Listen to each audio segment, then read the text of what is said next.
মা বাবারে বৃদ্ধ বয়সে মা বাবার সেবা করা কঠিন। এটা যে একটু কঠিন, কষ্টকর, বিরক্তিকর।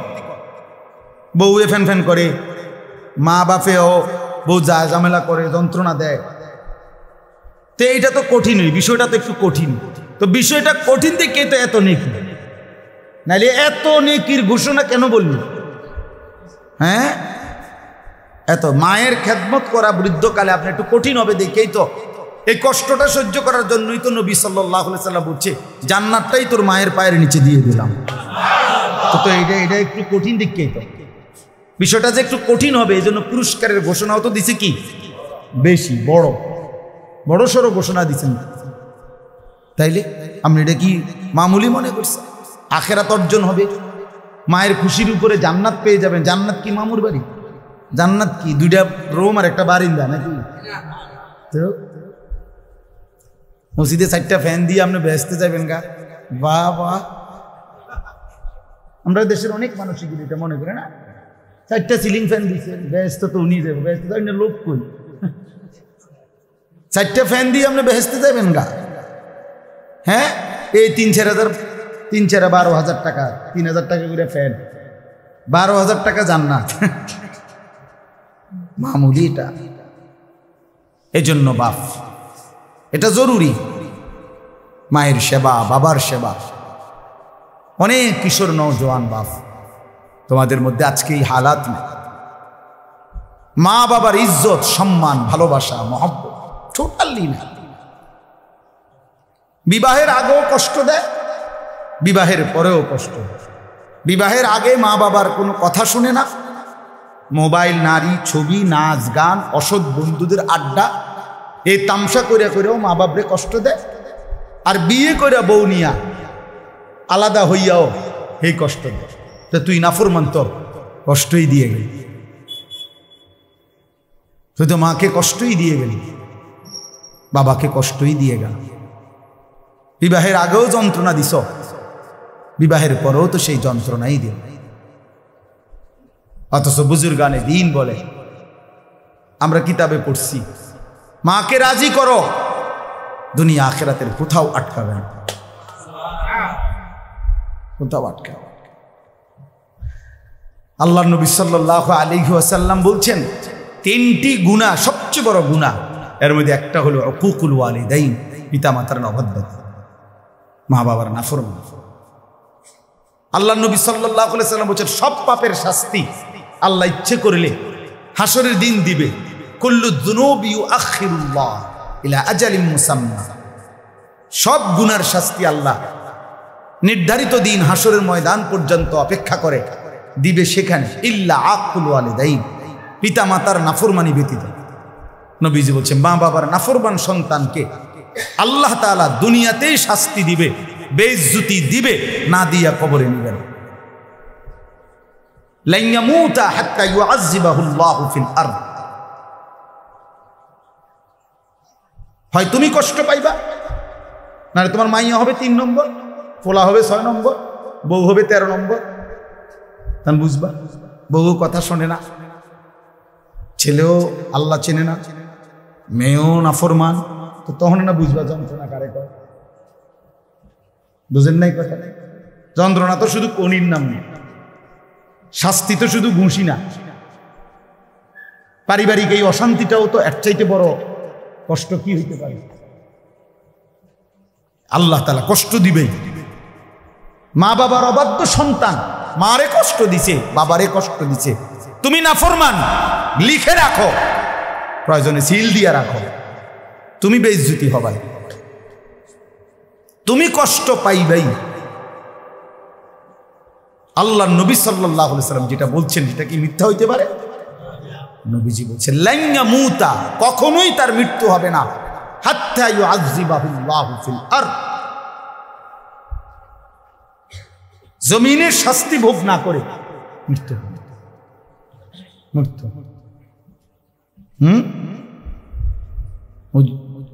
সব সময় আম্মা শহরে পড়ালেখা করছে, তো রান্না বান্না কিছু জানে না, এত বড় সংসার করতে পারবে না, তো এই জন্য একটা ছোট্ট বাসা দেখছি, কোনো রকম 2টা রুম, একটা ছোট্ট বারান্দা, আর ছোট্ট একটা বাথরুম, কোনোরকম পেশাব করন যায়। কথার সুর, কথার স্টাইল, মানে বাইর করেন। মাকে কার কাছে রেখে গেলে, বাবাকে কার কাছে রেখে, যাই লাগে জানাইবেন, কোনো অসুবিধা না। মা সবসময় মোবাইলে যোগাযোগ থাকবে, মোবাইলে ঘাস কাটবে, যোগাযোগ করে। মা পানি দরকার, এটা মোবাইল দিয়ে হবে। মার ঠান্ডার মধ্যে আরাম দরকার, মার এটা পানি দিয়ে হবে, মোবাইল দিয়ে হবে। তাইলে আগে জানতো না, রান্না বান্না শিখে নাই তো, কোনো মেয়েই তো আগে জানতো না, ধীরে ধীরে শিখবে। কথা বোঝেন না? কথা, আমাদের মা, চাচি, দাদিরা, ওরা তো সবাই জন্মের পর থেকে রান্না করতেন, ঠিক না?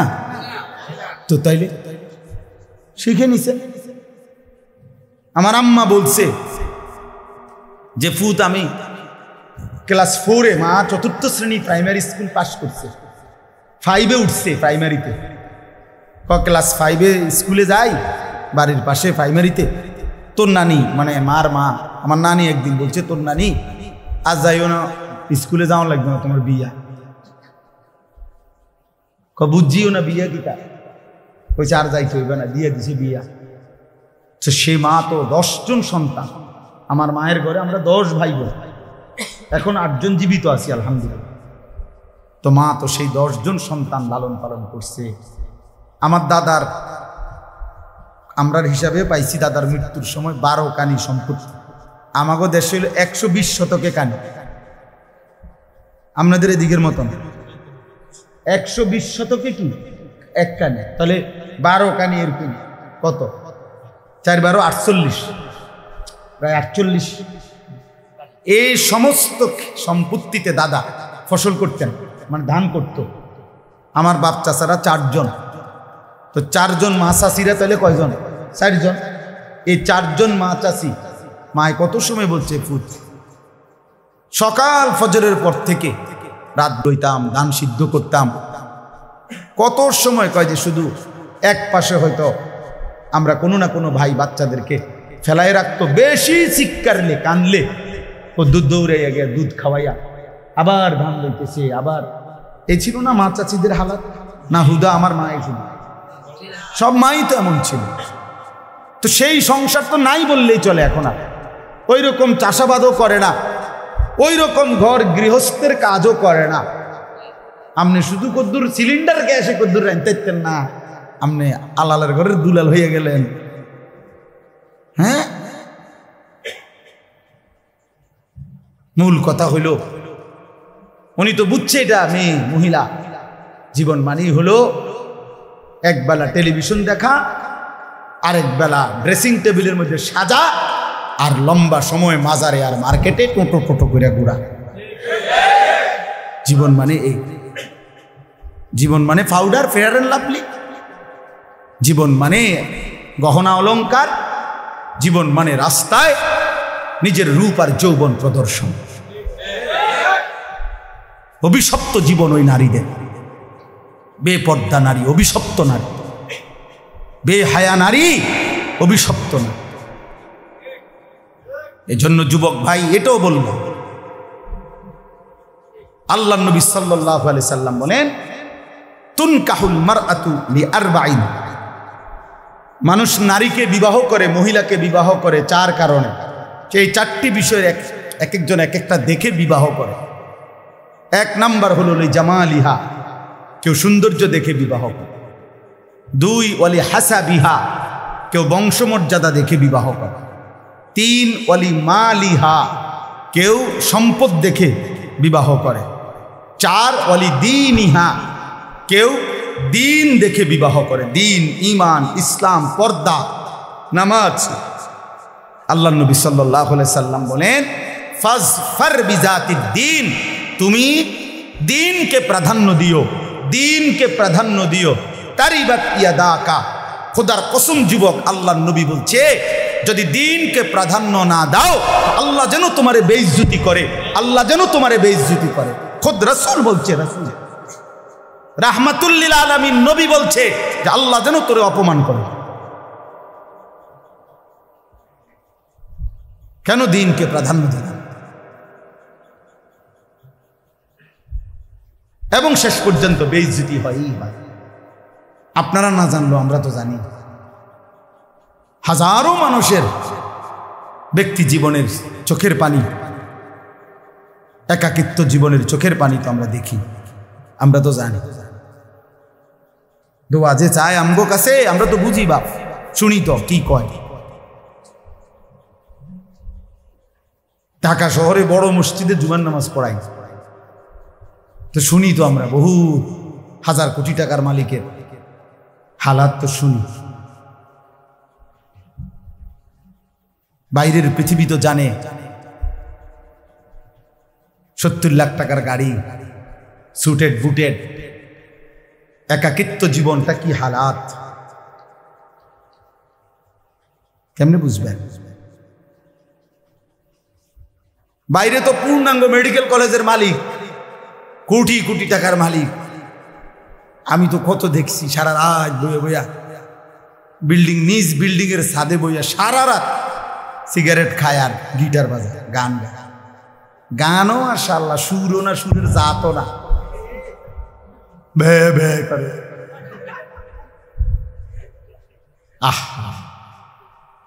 ঘটনাটা কি? ঘটনাটা কি? স্ত্রী মাঝে মধ্যে আসে স্বামীর কাছে, মনে হইলে এবারই থাকার এক জায়গায়। স্ত্রী মাঝে মধ্যে আসে 15 দিনে, 20 দিনে, 1 মাসে ছুটি কাটাইতে গেলে মন চাইলে আসে, মন না চাইলে আসে। টাকা তো অনেক, সুখ কোথায় বলেন? সুখ কোথায়? এজন্য খোদার কসম আল্লাহ পাক বলছে, হাদিসে কুদসিতে আছে, ওয়া ইন লাম তাফআল, আল্লাহ বলছে বান্দা আমার ইবাদতের জন্য যদি সময় না দাও, মালাতু ইয়াদাকা শুগলান, আমি কিন্তু তোমার হাত, তোমার শরীর কাজের মধ্যেই ব্যস্ত রাখবো। ওয়ালাম আসুদ্দা ফাকরাকা, কিন্তু আমি আল্লাহ ওয়াদা দিলাম আমি তোর অভাব দূর করব না। গাম বাইয়া বাইয়া পড়বে না ফরমান, পরিশ্রম করতে পারবি, মাগার অভাব যাবে। আমার একজনে বলছে, হুজুর মাঝে মধ্যে 40 মিনিটও কাস্টমার সাফে মুতে ধরলে 40 মিনিট 50 মিনিট মুতে ধরল, যাইতারি না, ধরে রাখি কাস্টমার, কিন্তু দোয়া করেন হুজুর কিস্তি চলে 4টা। কিস্তি চলে কেন বুঝেন নাই কথা? অর্থাৎ এই পরিমাণ বেচা কিনা যে পেশাব করবারও কি নাই, ঘন্টা খানিকও পেশাব ধরে রাখছে। আল্লাহ বলে, হ্যাঁ নাফরমান, সেজদা দিবি না তো মুদবার টাইমও পাবি না, কিন্তু অভাব যাবে না, কিস্তি শোধ হবে না। ঠিক আছে, কামে করতে লইছি, কর, মাডিয়ে কাট, কাট মাডিয়ে কাট, আজার রাখ মুনা তোরে। এ তো সরাসরি হাদিস, মালাতু ইয়াদাকা শুগলান, আমি তোমার হাত কাজেই ব্যস্ত রাখি। আল্লাহ আমাদেরকে মাফ করে দেন। এই জন্য দোস্ত আল্লাহকে চেনো, আল্লাহকে চেনো। ইয়া ইবনা আদম তাফাররাগ লি ইবাদাতি, আল্লাহ বলছে হে বনি আদম আমার ইবাদতের জন্য সময় দিও, সময় ফারেক কইরো, ফজরের জন্য সময় দিও, জোহর আসর মাগরিব এশায় সময় দিও, হজের জন্য সময় দিও, আমি আল্লাহর কথা শুনবার জন্য সময় দিও, কোরআন তিলাওয়াতের জন্য সময় দিও, রাত গভীরে একটু তাহাজ্জুদের সময় দিও, আমার জিকির করবার জন্য একটু সময় দিও। আমি আল্লাহ ওয়াদা দিলাম, মালাতু সাদরাকা গিনান, আমি তোমার দিল ধনী বানায় দিলাম, দিলে বাদশা বানায় দিলাম। ওয়া আসুদ্দু ফাকরাকা, এবং আমি আল্লাহ ওয়াদা দিলাম তোমার অভাব আমি দূর করে দেব, দূর করে দেব।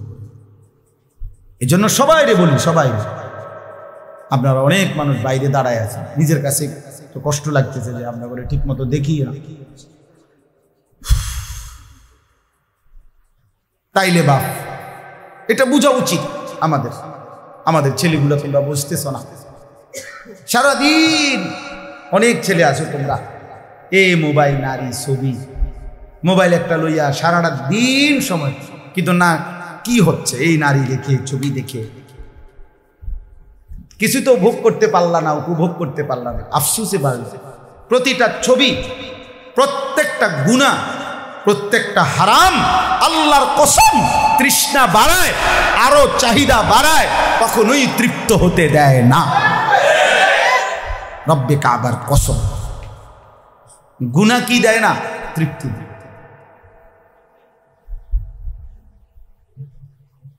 গুনাহ তৃপ্তি। এজন্য মদখোর কোনোদিন তৃপ্ত হয় না।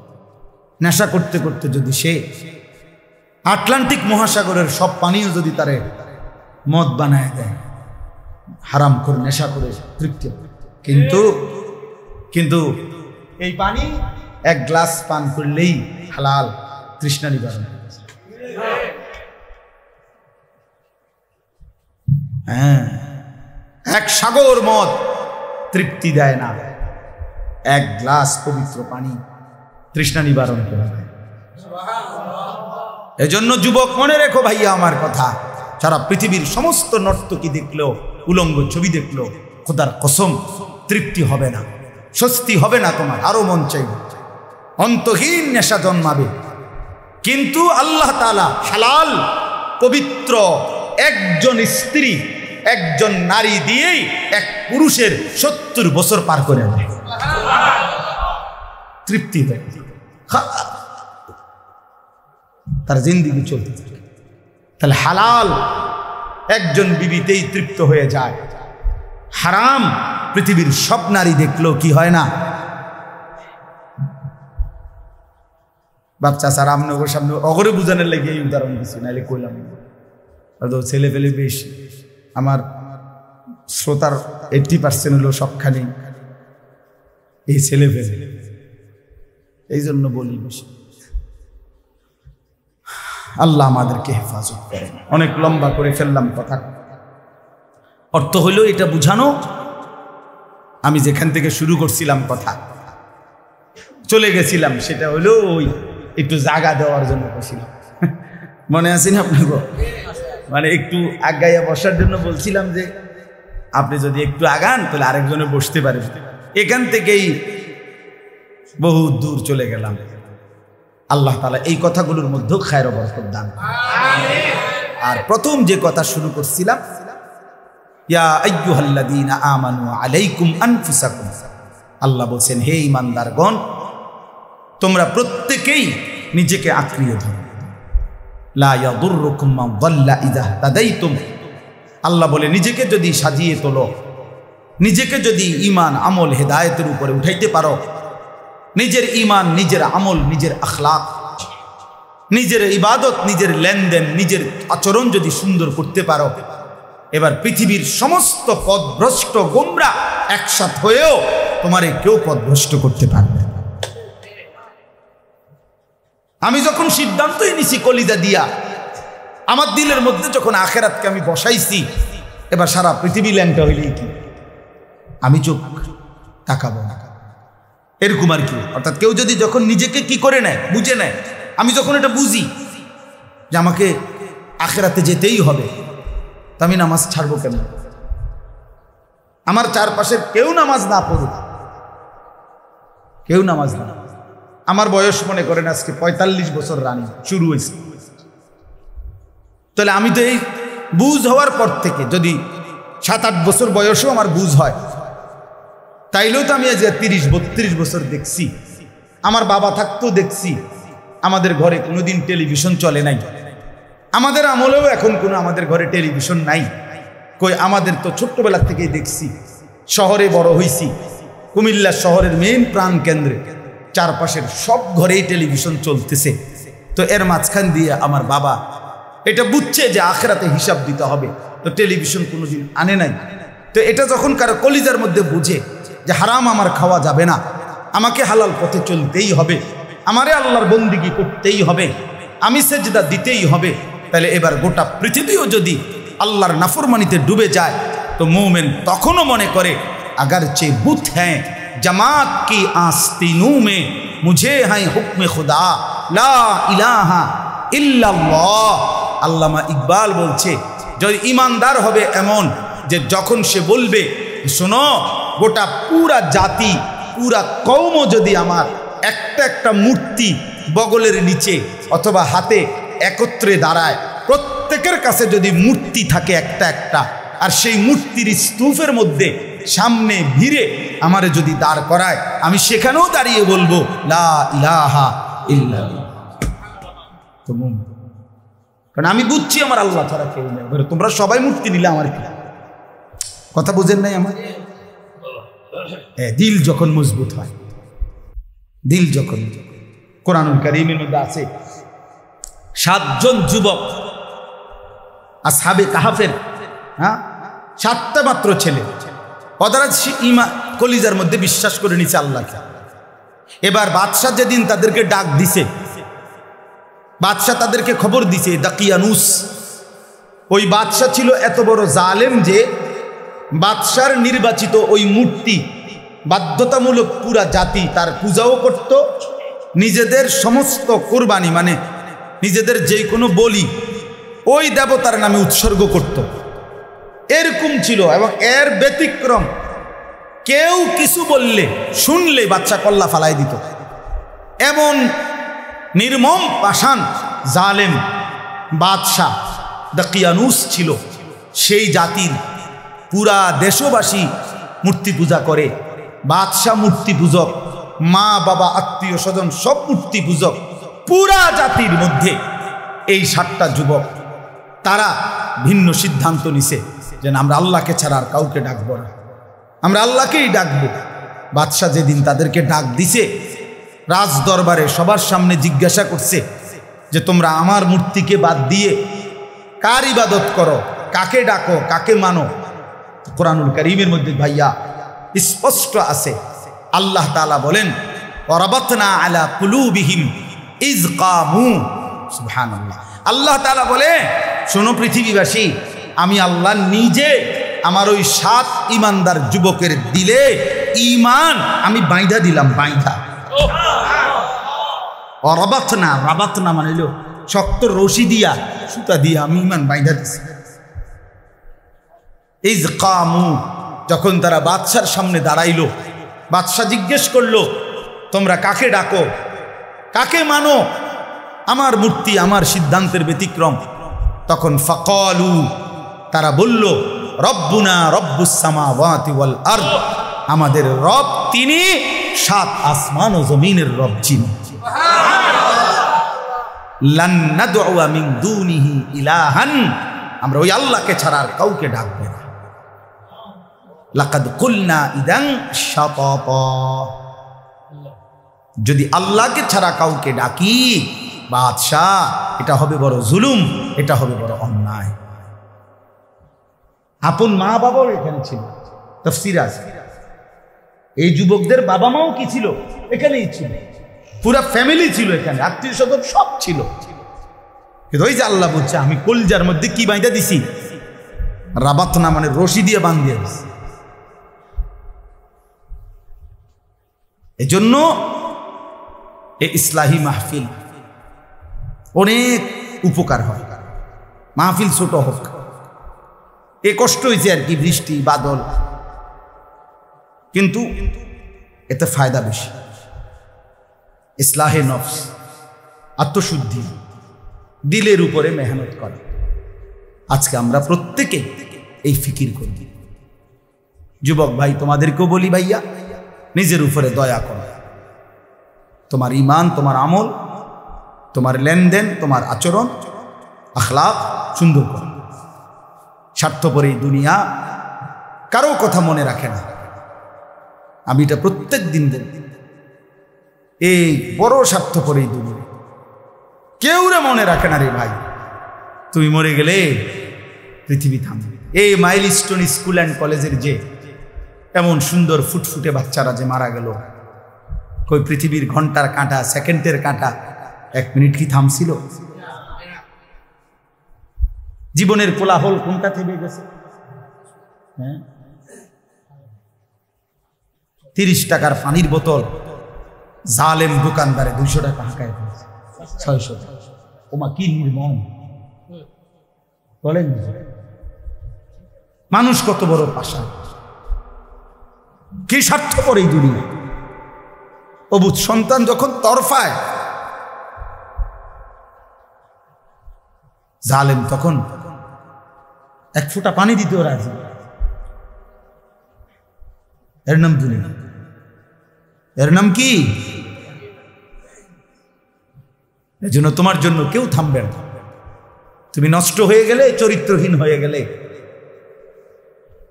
তোমার আখলাক বরবাদ করে দিলে, এই বন্ধু নামের যে সব দুষ্ট, যে তোমারে কোনোদিন আখেরাত মনে করায় না, সে তোমার জন্য থামবে না। আচ্ছা দোস্ত, পাওয়াটা ভাঙ্গা লাইছো না মোটরসাইকেলে? তুমি যে 6 মাস বিছানায় পড়ে রইলা, বন্ধু নামের সৌজন আর কেউ তোমার জন্য থামবে। আচ্ছা দোস্ত, ভালো থাকিস, আবার দেখা হবে, কথা হবে, সুযোগ হলে কল করিস। শুদ্ধ মারে, হেতে ট্যাং ভাঙ্গে, তাই নিয়ে শুদ্ধ করে।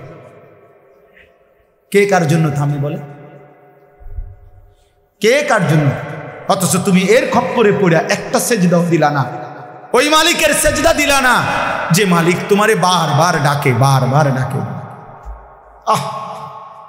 আল্লাহ যেন বলে, বান্দা আমি না সময়কে 5টা নামে ভাগ করছিলাম, সকাল, দুপুর, বিকেল, সন্ধ্যা, রাত। আমি সময়ের সেই 5 নাম, এছাড়া তো কোনো নাম নাই। হয় সকাল নয়, দুপুর নয়, বিকেল নয়, সন্ধ্যা নয়, রাত। আমি না তোমারে সকালেও ডাকছিলাম, দুপুরেও ডাকছিলাম, বিকেলেও ডাকছিলাম, সন্ধ্যায়ও ডাকছিলাম, রাতেও ডাকলাম, ফজরেও ডাকলাম, জোহরেও ডাকলাম, আসরেও ডাকলাম, মাগরিবেও ডাকলাম, এশার নামাজেও ডাকলাম। হায় নাফরমান বান্দা, আসমান আমি তোমার জন্য দিয়েছিলাম, জমিন আমি তোমার জন্য দিয়েছিলাম, সূর্য আমি তোমাকে দিয়েছিলাম, চন্দ্র আমি তোমার জন্য তুলেছিলাম, আলো, বাতাস, রোদ, বৃষ্টি, এই আকাশ, পানি, জমিন ও আসমান, তোমার শরীর, তোমার দেহ, তোমার চোখ, তোমার নাক, তোমার কান, তোমার হাত, তোমার নিঃশ্বাস, তোমার অক্সিজেন, তোমার হাতের নড়াচড়া, চোখের পলক, তোমার কানের শ্রবণ, চোখের দৃষ্টি। আল্লাহ বলে, কসম বান্দা, এসব আমি দিয়েছি, আমি দিয়েছি, আমি দিয়েছি, আমি দিয়েছি, বিনিময়ে একটা সেজদাও আমি পাবো না? হায় জানোয়ার, কেমনে এত বড় জানোয়ার হইলা? এই বেনামাজি, তোর চাইতে বড় জানোয়ার আল্লাহর জমিনের কেউ নাই। মনে তুই কোনো মানুষের বাচ্চা না, তুই কোনো ইনসান না, তোর চাইতে রাস্তার কুত্তা ভালো। কারণ কুত্তারে আল্লাহ সেজদা দিতে বলে নাই, এই জন্য সেজদা দেয় না, নয়তো দিত সে। কোন কুত্তার উপরে সেজদার আদেশ আছে? কোন শুকরের উপরে সেজদার আদেশ আছে? তোর উপরে তো সেজদার আদেশ ছিল, তো দিলি না কেন? দিলি না কেন নাফরমান? কেন সেজদা দিলি না? বলো মিয়া। আমি এই জন্য সবসময় বলি, যদি সেলফি উঠাইতে হয় বেটা মোবাইলে, কুত্তার লগে উঠাইবি বেটা, দুজন তাহলে মিলবে ভালো। তখন মানুষকে বলে দিবা, নিচে ক্যাপশন লিখে দিবা, এই 4 পাওয়ালা জানোয়ারও সেজদা দেয় না, আমি 2 পাওয়ালা জানোয়ারও সেজদা দেই না, আমরা দুইজনের মধ্যে মিল হয়েছে ভালো।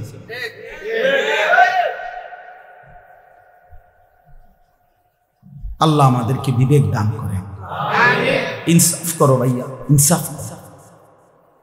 বাবা যারা হারাম রোজগার করেন, এদের জন্য বউ বাচ্চা, সংসার, ঘরবাড়ি, বিল্ডিং, দালান, এদের জন্য সুদের টাকা নিলেন, কিস্তিতে টাকা নিলেন, ওজনে কম দিলেন, প্রতিনিয়ত মিথ্যা বললেন। আহা বোকা মানুষ, ভুল করলেন। ওরা মনে রাখবে না আপনারে, ওরা আপনারে মনে রাখবে না। আপনার ফার্নিচারগুলোও থাকবে না। 20 বছর পরে আপনি কবরের থেকে আইসা আরেকবার দেখে যাইয়েন, দেখবেন আসলে আপনার ঘরে সোফাও নাই, খাটও নাই, ফ্রিজও নাই, কিচ্ছু নাই। এডি গত 20 বছরের ভিতরে জি ফুট নাতি নাতি বদলাই এলাইছে, নতুন কিনছে। এগুলো এখন চলে না। হ্যাঁ, এগুলো এখন আর কি। 12 বছর পরে আমার দাদার, আমার জ্যাঠারে বলছিলাম, আমি বড় জ্যাঠারে, যাটা আমার দাদা বললাম না, বড় জমিওয়ালা ছিল, তো বাড়িও তো ছিল বড়, বুঝছেন না কথাটা? তো আমার জ্যাঠারে আমি বলছিলাম, জ্যাঠা আমার দাদার রেখে যাওয়া বাড়ির ঘরের একটা সামান, একটা নুনের বাড়ি, একটা কাচের প্লেট, অথবা একটা চায়ের কাপ কিছু আছে কিনা আমি একটু দেখো, আসেনি এমন কোনো স্মৃতি? আপনি তো বাবার বড় ছেলে, দাদা, আমার যেটা কাইন্দা দিছিল, না ভাতিজা তোরে দেখাইবার মতো ঘরে আমার বাবার স্মৃতির কিচ্ছু না। এই তো দুনিয়া। এক সেট সোফা বানাইবার লাগে আপনি কতগুলো মিশা কথা কইছেন। 4 রুমের একখান বিল্ডিং করছেন, 2 বাথরুম দিছেন, কতগুলো মিথ্যা বলছেন। কত টাকা সুদে নিছেন, কিস্তিতে নিছেন, কাস্টমারের লগে কতগুলো মিথ্যা কথা বলছেন। বিনিময়ে এই 4 রুমের একটা বিল্ডিং সাজাইছে, এক সেট সোফা, একটা ডাইনিং টেবিল, 6টা চেয়ার, 1 ডজন কাঁচের প্লেট, 1 ডজন চার কাপ, 4টা নুনের বাড়ি, 2টা বাথরুমে 2টা বালতি, 2টা বদনা। এই তো আর কি? এই সামান্যটুকু দুনিয়ার জন্য এত বড় আখিরাত বরবাদ করে দিলেন। বলেন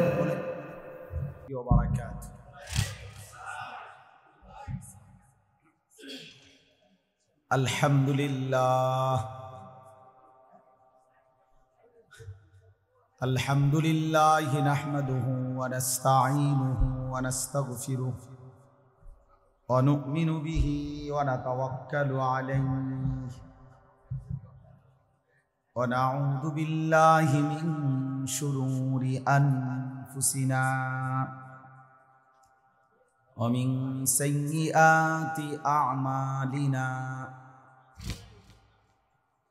من يهده الله فلا مضل له ومن يضلله فلا هادي له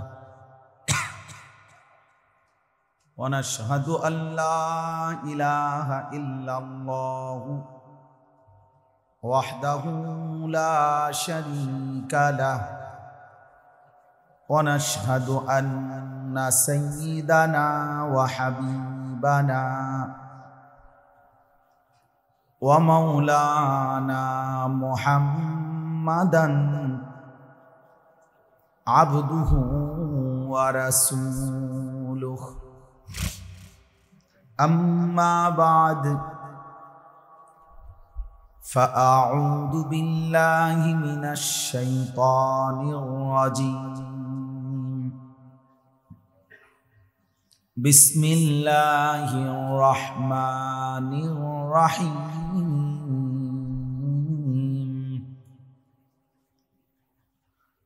يا أيها الذين آمنوا من يرتد منكم عن دينه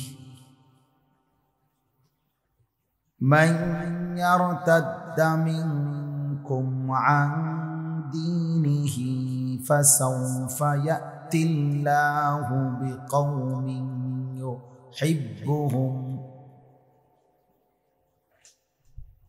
يحبهم ويحبونه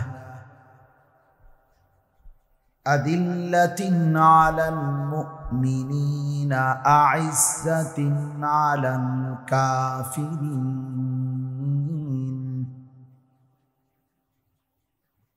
يجاهدون في سبيل الله ولا يخافون لومة لائم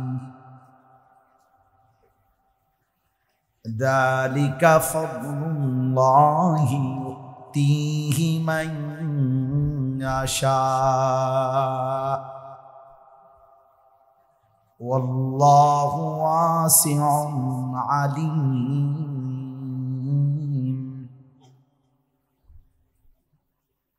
إنما وليكم الله ورسوله والذين آمنوا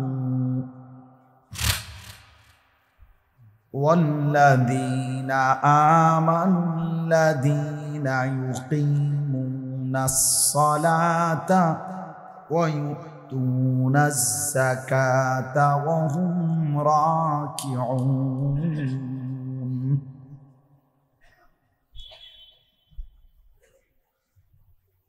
ومن يتول الله ورسوله والذين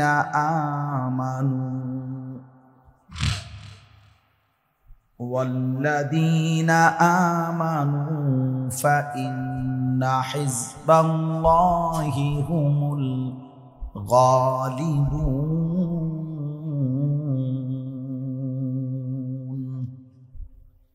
صدق الله مولانا العظيم قال نبينا صلى الله عليه وسلم قال الله عز وجل وجبت محبتي للمتحابين فيا وللمتجالسين فيا وللمتزاورين فيا وقال صلى الله عليه وسلم المرء مع من أحب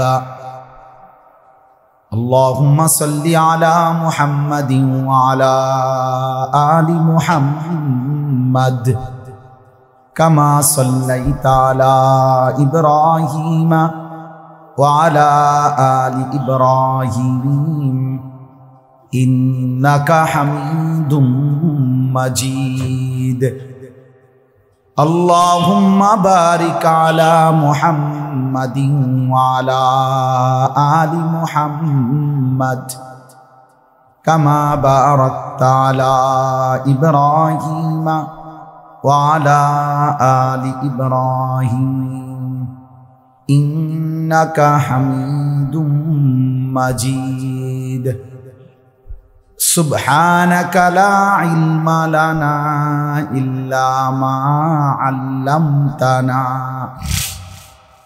إنك أنت العليم الحكيم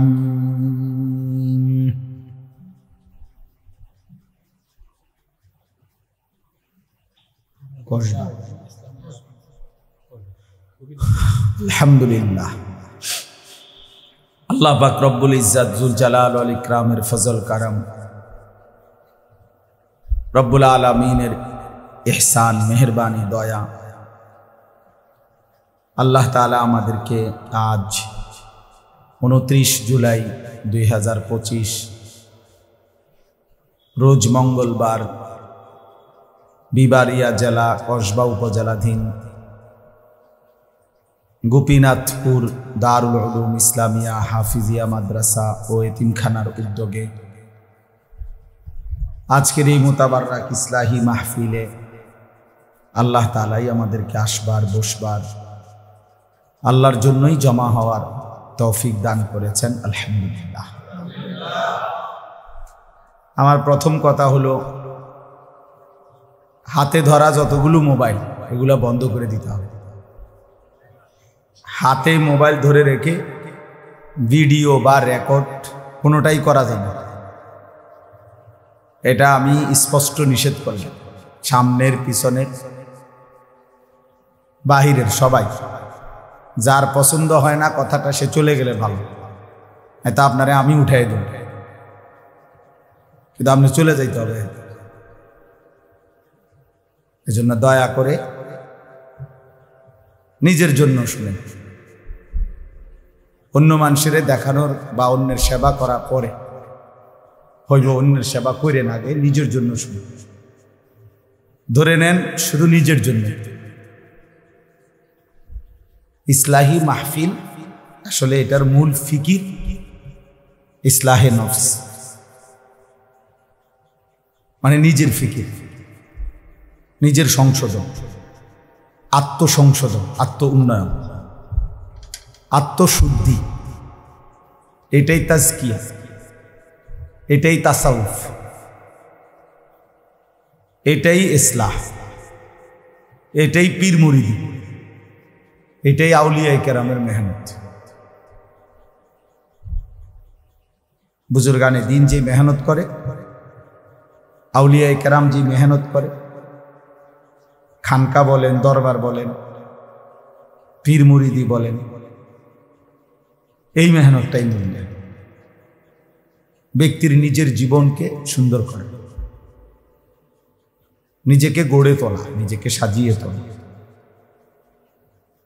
ইয়া আইয়ুহাল্লাযীনা আমানু আলাইকুম আনফুসাকুম।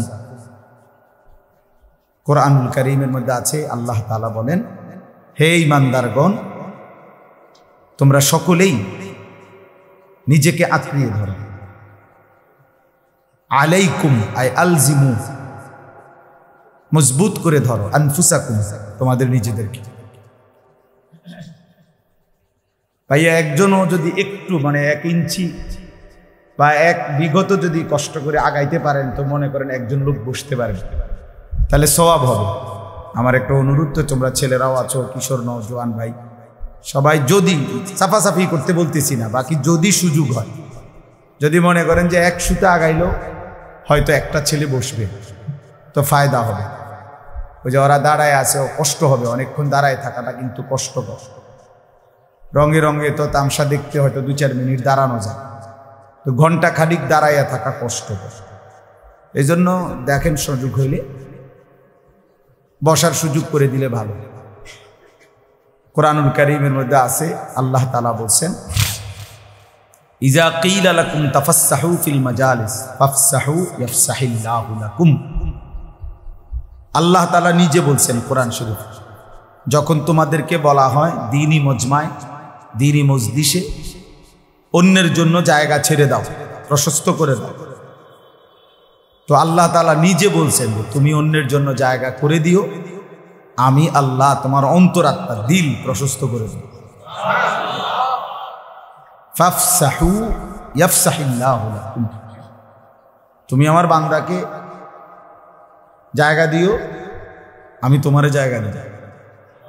তুমি দিবা জমিনে, আমি দেব জান্নাত। অনেক বড় গুণ, অনেক বড় একটা সিফাত, অন্যের জন্য জায়গা ছেড়ে দাও। এমনকি দুনিয়াবি সম্পত্তিও, এই মনে করেন 1 বিঘত জায়গা ছেড়ে দিলে আপনারই ভাই, ভাতিজা, চাচা, মামা, চাচতো ভাই, জ্যাঠতো ভাই বা এলাকার ভাই, বেচারার বাড়ির রাস্তাটা হয়ে যায়, তার বাড়িতে ঢুকাটা সহজ হয়, এই গাছটা কাটতে দিলেই হয়। কিন্তু অনেক গাদ্দার মানুষ আছে যে হে দিত না, দিতা না, না দিতাম না, কিলে দিতাম না, কইছি দিতাম না, দিতাম না কইছি দিকে দিতাম না, আর কোনো কারণ নেই, কইছে দিতাম না, মন চেয়েছে দিতাম। তুই কিতা করতে পারবি না, কিছু তো করতে পারতো না। কিন্তু এটা আপনি যে একজন নিকৃষ্ট রুচির মানুষ, এটা বুঝায় আর পৃথিবীবাসী চিনবে আপনাকে, এতটুকু। অনেক মানুষের এই বদ অভ্যাস, ইচ্ছা করে টিন ইটারে বাঁকা করে, মানে শুধু শুধু এটা সোজা রাখলে বেচারা রাস্তা চলতে পারে মানুষ, না দিয়ে এটা ঠিক করতো না, ঠিক করতো, দিতাম দিতাম।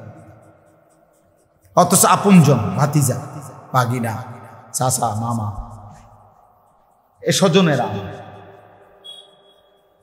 এটা খুব নিকৃষ্ট বদ অভ্যাস। এটা দিলের সংকীর্ণতার প্রমাণ, সংকীর্ণতার প্রমাণ, এটা মনে রাখবেন। কোরআনুল কারীমের মধ্যে আল্লাহ তাআলা যত জায়গায়, এটা কথার প্রসঙ্গে বলতেছি আর কি, যত জায়গায় আল্লাহ তাআলা মা বাবার প্রতি অনুগ্রহ, আল্লাহর ইবাদতের পরে, আল্লাহর শুকর আদায়ের পরে বান্দার প্রতি প্রথম জিম্মাদারি আল্লাহ দিয়েছেন আল্লাহ রাসূলের আনুগত্য, ভালোবাসা, মহব্বত, এরপরেই বাকি মখলুকের মধ্যে প্রথম মা বাবা। ওয়াবুদুল্লাহ ওয়ালা তুশরিকু বিহি শাইআন ওয়া বিল ওয়ালিদাইনি ইহসান, এই যে মা বাবা, এরপরেই আত্মীয় স্বজন। ওয়া বিজিল কুরবা ওয়া ইতাইজিল কুরবা ওয়া আতিজাল কুরবা, বহু আয়াত আছে কোরআন শরীফে যেখানে আল্লাহ তাআলা আত্মীয় স্বজনের প্রতি উত্তম আচরণ এটা আদেশ করছে। উনি দেখা যাবে আমরা 30 মাইল দূরে গিয়ে এক জায়গায় ওয়াজে, সেইখানে গিয়ে 30,000 টাকা দান কইরা বিরাট স্লোগান নিয়া বাইতে গেছে। ওইখানে ওনারে বলছে, জনাব অমক 30,000। সবাই বলছে মার হাবা, আবারে মার মার মার হাবা। ওইখান থেকে 30,000 টাকার মার হাবা নিয়া বাইতে এলেছি। কিন্তু আপন স্বাস্থ্য ভাই তারে 500 টাকা দিতে কইলে দিবে, এমন শক্ত নাফরমান। এটা বদআখলাক, এটা মন্দ অভ্যাস। বরং রাসূলুল্লাহ সাল্লাল্লাহু আলাইহি সাল্লামের হাদিসে আছে, এক সাহাবী জিজ্ঞেস করছে, ইয়া রাসূলুল্লাহ, আজকের দিনে আমি 4টি দিরহাম, মানে 4 টাকাই ধরে দান করছি। একটা আমি আল্লাহর রাস্তায় যুদ্ধে যাচ্ছে একজন, তাকে দিছি। একটা আমি একজন এতিমকে দিছি। একটা আমি একজন অভাবীকে দিছি। একটা টাকা মানে একটা দিরহাম আমি একজন আত্মীয়কে, আমার নিকটতম আত্মীয়কে দিছি।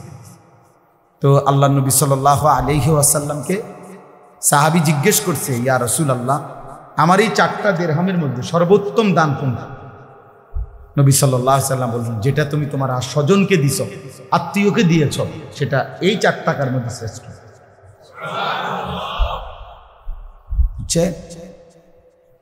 এটা জরুরি বিষয়। এজন্য প্রসঙ্গক্রমে বললাম, আপনজনকে দিতে কার্পণ্য না করা।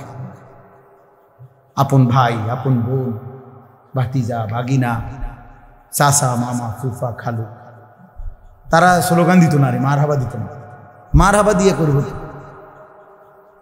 মার হাবা দিয়ে করে আপনি 200-300 মার হাবা লগে রাখতে কি দেবেন? মূলত তো নেকি দেয় কে? তো তিনি তো কেউ স্লোগান দিলেও দিবে, স্লোগান না দিলেও দিবে, কেউ জানলেও দিবে তিনি নেকি, কেউ না জানলেও দিবে, মূলত তো আল্লাহ দেয় নেকি। যাই হোক, এই জন্য বললাম, অনেক সময় আমাদের সমাজে কত মেল মিটিং হয়, আজ 30 বছর ধরে এই 1 বিঘত জায়গার জন্য মারামারি, 1 হাত জায়গার জন্য ঝগড়া ফাসাদ, কত মেল কত মিটিং যায়। এই পর্যন্ত চা বিস্কুট খাবাইয়া যেই টাকা গেছে, এতে 10 শতক কিনতে এই হদ্দার মাতব্বর করে খাবাইয়া যা গেছে, শুধু শুধু অনর্থ। অথচ আল্লাহর জন্য ছেড়ে দেন। আল্লাহ তাআলা বলছেন, আমি তোমার আখিরাতে দিয়ে দেব। তুমি দেবা এখানে, আমি দেব ওখানে। এই জন্য বাপ, এটা খুব জরুরি। হয়তো আপনি ক্ষমতার জোরে, বুদ্ধির জোরে, চালাকির জোরে, কৌশলে বেচারার ন্যায্য সম্পত্তি 1 বিঘত 1 শতক নিয়ে নিছেন। আপনি হয়তো মানুষের কাছে বুঝাইছেন, এই দেখো কাগজপত্র দিয়েই তো নিছি, 10 জনের সামনেই তো দিছি, কিন্তু আপনি দিল দিয়া জানেন যে আসলে এটা আপনার না। তাকে আপনার সাফার জোর দেখে, ক্ষমতার জোর, টাকার জোর, কৌশল আসিল, কোনো না কোনো কৌশল করে হয়তো নিছেন আর কি। মানুষ হয়তো বুঝছে না আর কি যে এটা ইলিগাল, কিন্তু আল্লাহ তাআলা তো জানে না। কথা বলেন না কেন? একেবারে বুখারীর হাদিস হলো, রাসূলুল্লাহ সাল্লাল্লাহু আলাইহি সাল্লাম বলছে, মান আখাযা শিবরাম মিনাল আরদি যুলমান, যে ব্যক্তি কারো 1 বিঘত, শিবরান মানে 1 বিঘত, 1 বিঘত সম্পত্তি জুলুম করে নেয়, আল্লাহ নবী সাল্লাল্লাহু আলাইহি সাল্লাম বলেন, কিয়ামতের দিন আল্লাহ তাআলা 7 তবক জমিনের মাটি ওই নাফরমানের কাঁধে পেঁচায় দিবেন, তুলে দিবেন। তাওয়াকাহুল্লাহু 7 আরদিন ইয়াউমাল কিয়ামah। সেদিন নাফরমান বুঝবে কি পরিমাণ সম্পত্তি দরকার। আল্লাহর ফেরেশতা বলবে, বেঈমান নে, সম্পত্তি তো দরকার নেই, ধর 7 তবক জমিনের মাটি দিলাম, নে এখন নে। এখন নিয়ে কি করবে? এখন নিয়ে কিছু হবে? আর আল্লাহ আমাদেরকে মাফ করে দেন। এই জন্য বাপ, এটা খেয়াল করে, কেউ কারো সন্তানের জন্য, আপনার ছেলের জন্যই তো রেখে যাবেন, হারামের এই 1 বিঘত রাইখা যায় না। এর বাকি সম্পত্তিগুলো হালালই ছিল আপনার, শুধু শুধু এই 1 শতক রে নিজের 50 শতকের সাথে এই 1 শতক মিথ্যা বলে ধোকা দিয়া, প্রতারণা করে নিয়া সন্তান এবং বংশধরের জন্য 51 শতককেই আপনি হারাম করে গেলেন। 1 মণ দুধের সাথে আপনি ওই 1 ফোঁটা চনা পেশাব মিশাইয়া পুরা দুধটাকেই কি করে দিলেন? অপবিত্র করে। নাই তো 50 শতক দিয়ে চলতো, হালাল পথেই চলতো, আপনি শুধু শুধু এই বাটফারিটা করলেন, ধোকা দিলেন, ধোকা দিলেন। এজন্য এমন কোনোভাবেই না করেন। আত্মীয় স্বজনের হক দিয়ে দাও। বোনের সম্পদ যাদের কাছে পাও না, বোনের সম্পদ দিয়ে দিবে। বোনের সম্পদ যে দেয় না সে একেবারে নিকৃষ্ট রুচির মানুষ, একবারে ছোট লোক, কম জাত। স্ত্রীর মোহর যে দেয় না সে একবারে নিচু রুচির মানুষ, একদম নিচু মাইন্ডের মানুষ, নিম্ন শ্রেণীর মানুষ। আপনজনের যে সম্পদ দেয় না, মানে সে বুঝাইতে চায়, বোন বাগিনারে তোরদের জমি এটা রাখছি আমি, ভাই তোরা যে আমার বাড়িতে সময় সময় আইবা, খাইবা দাইবা, বুঝেন নাই কথাটা? এই জন্য জমিটা রেখে দিছি। তার মানে এটা বুঝাইতে চাইছে যে আমার গ্রামের সমস্ত মানুষ যে কেউই আমার বাড়িতে খানা খাইতে হইলে জমি লাগবে না, তারা এমনি খাইতে পারবে। কিন্তু আপন বোন, রক্তের বোন, সে আমার থেকে যদি ভাত খাইতে হয় তাহলে আমার জমি দিয়া খাইতে হবে। কত বড় নিকৃষ্ট ব্যাটা তুই, কত নিচু মাইন্ডের মানুষ, কত নিম্ন রুচি, নিম্ন শ্রেণীর মানুষ। তুমি যে আর বাকি মানুষের খাবাও, ওই তার থেকে জমি নিছো, তো তো বোনের জমি আটকায় রাখলা কেন? ফুফুর জমি আটকায় রাখলা কেন? যাবেন গা, নিবেন গা বোন, তাহলে আর ভাই বোনের সম্পর্ক থাকতো না। মানে আলাপ করে, আলাপ করে, বুঝেন নাই কথা? আর আইতা না তাহলে আমরা ভাই বাইরে বাইর তাহলে আর আইতা না, নিবাগা সব। তার মানে ওই কথা তো এইটাই, আমাকে বাইর খাইতে হইলে কি করতে হবে? জমি দিয়ে খাইতে হবে। এটা কি কোনো কথা হইল? আপন বোন এই প্রাপ্য ছিল, আপন জন এই প্রাপ্য ছিল। আর রাহিমু মুশতাক্কুম মিনার রাহমান। নবী সাল্লাল্লাহু আলাইহি সাল্লাম বলেন আত্মীয়তার সম্পর্ক, এটার আরবি শব্দ হলো রাহিম, সেলায়ে রহিম। নবীজি বলছেন এইটা রহমান, আল্লাহর যে একটা নাম, এই নামের সাথে সম্পৃক্ত। মান ওয়াসালাহা ওয়াসালাহুল্লাহ। আত্মীয়তার সম্পর্ক যে ঠিক রাখে, রহমান আল্লাহ তাআলার এই নাম যে রহমান, এই রহমান আল্লাহর সাথে তার সম্পর্ক ঠিক থাকে। ওমান কাতাআহা কাতাআহুল্লাহ। আত্মীয়তার সম্পর্ক যে ছিন্ন করে ফেলে, কাতাআহুল্লাহ, রহমান আল্লাহ ওই বান্দার সাথে রহমতের সম্পর্ক কেটে ফেলে। হাদিস, হাদিস। এই জন্য কোনোভাবেই আপনজন কষ্ট হবে, আপনজনের সাথে সম্পর্ক বজায় রাখা কঠিন, কিন্তু নেকিও তো বেশি।